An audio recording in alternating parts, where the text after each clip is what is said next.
A few years ago, in the center of the city, there was an infamous incident involving the sudden disappearance of a resident in a building known as Fenghua Tower. Since then, rumors of strange occurrences began to spread, especially about the sixth floor, which had been abandoned after the incident.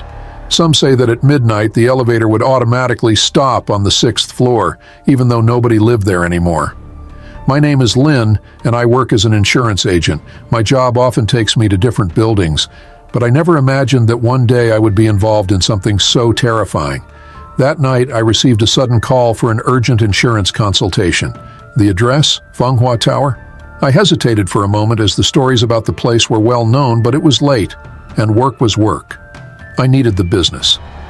As soon as I stepped into Fenghua Tower, a strange coldness hit me. The air felt thick, and there was a faint, musty smell that seemed to seep into my skin. The security guard at the lobby didn't even look up as I walked past him. He was completely engrossed in his newspaper. The elevator door opened, and I stepped inside. Everything seemed normal at first. I pressed the button for my client's floor, but for some reason, the elevator suddenly stopped at the sixth floor. I remembered that this floor had been abandoned for years. The doors opened with a quiet ding, revealing a dark, silent hallway. A cold draft swept in, carrying the scent of something damp and rotting. I felt an odd pressure in the air, like something unseen was watching me. I stood frozen in the elevator. My heart raced. The hallway ahead was empty, but I heard the faint sound of footsteps, slow and deliberate, coming from deep within the shadows. My breath caught in my throat. The cold air brushed against the back of my neck, sending shivers down my spine. I could feel sweat forming on my palms as I pressed the buttons frantically, hoping to close the elevator doors, but nothing happened. Then, from the dark hallway, a pale, thin hand slowly reached through the gap in the door. The fingers were long and rigid, and the skin looked like it hadn't seen the sun in years, almost translucent. I stared, my body frozen with fear. That hand, it wasn't human.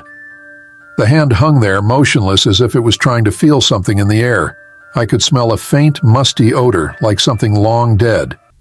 I wanted to scream, but my voice was trapped in my throat. My legs felt like they were glued to the floor, refusing to move. Suddenly, the doors slammed shut with a loud bang, cutting off my view of the hand. The elevator jerked upward, finally moving again. I felt like I could breathe, but my heart continued to pound painfully in my chest. When I arrived at the correct floor, I stumbled out of the elevator, still shaking. The hallway here was quiet, but my body couldn't stop trembling. I walked toward the door of the apartment where my client was supposed to be. I knocked, trying to calm myself, but the fear from the elevator still gripped me. The door creaked open slightly, just enough for me to see a faint glow from inside. A shadowy figure stood in the darkness beyond the door, but I couldn't make out any details. "Come in," a low, raspy voice whispered. It didn't sound human. It was as if something dead was trying to speak. I felt a chill shoot through my body. The cold air from the apartment seemed to wrap around me, suffocating. I hesitated at the threshold, unsure if I should step inside. I swallowed hard, and as I was about to speak, my phone suddenly rang. It was my colleague. "Jianhua, are you still at Fenghua Tower? I just checked, and there was no insurance appointment scheduled for tonight. That building, no one's lived there for years ever since that disappearance." I froze, my heart thudding in my chest. "What?" "No, I'm here right now. The client is inside." My voice trailed off as I glanced at the barely open door again. The shadow inside didn't move. "There's no one living there. That person disappeared years ago and no one has lived there since." My colleague's voice echoed in my ear. Suddenly I noticed the door had silently shut. The hallway around me was deadly quiet. My blood ran cold. I turned and bolted down the hall toward the stairwell. The thud of my footsteps echoed in the dark, but I felt as though something was right behind me, unseen but close, its cold breath on my neck.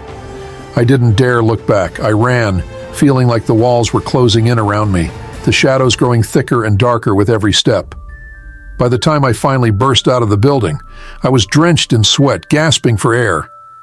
Outside, the city lights looked normal, but I couldn't shake the feeling that something terrible had just happened. A few days later, I received a call from a friend who worked as a police officer. His voice was low, almost hesitant. "Lin, something strange came up. We checked the building's security cameras from the night you went to Fenghua Tower. The footage shows you entering the building, but..." "But what?" I interrupted, my heart beating faster. "The elevator never opened on the 6th floor. In fact, it never stopped there at all. It just went straight to the top floor and stayed there. You were inside, but nothing happened." I froze, a cold sweat breaking out on my forehead. "And there's something else." He paused, as if unsure whether to continue. "The security footage from a few years ago when the resident disappeared. It's almost identical to what we saw with you. The elevator door opened for them, and they never came out." A wave of nausea washed over me. The nightmarish memory of the pale hand, the shadow in the apartment, came rushing back. I had escaped, but somehow I felt like I hadn't truly left that building.